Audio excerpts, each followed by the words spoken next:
For 13 billion years, the universe expanded in darkness and fire, a vast, chaotic ocean of possibility. Then, on a small, rocky world orbiting an unremarkable yellow star, something extraordinary happened. The delicate balance was struck. Our planet settled in the Goldilocks zone, not too hot, not too cold. A violent collision in our distant past gave us a large moon, a silent guardian that stabilized our tilt and gave us predictable seasons. A giant king of planets, Jupiter, patrolled the outer solar system, sweeping up the debris that might have otherwise annihilated us. In this cosmic cradle, life took hold. And after 4 billion years of evolution, that life learned to look up and wonder.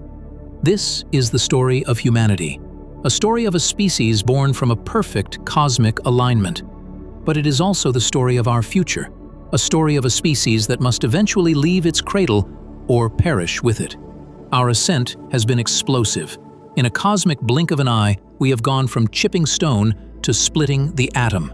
But what comes next?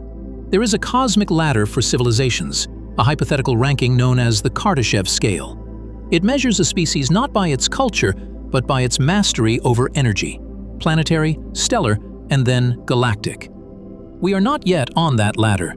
We are a Type 0 civilization, still burning dead plants for fuel.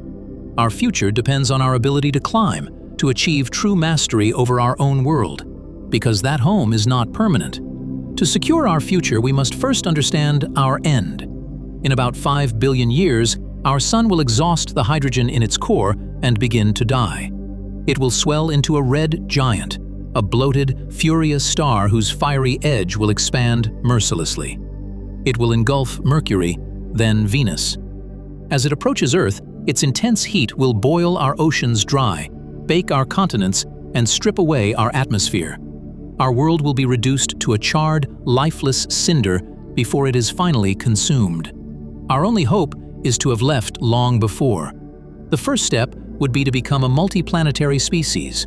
We could build great domed cities on Mars, but this is no simple task. Mars is a frozen desert with a whisper-thin atmosphere bombarded by cosmic radiation.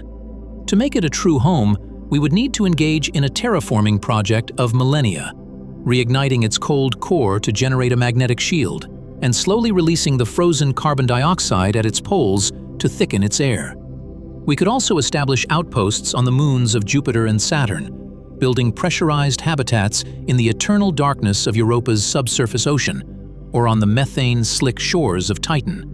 But these are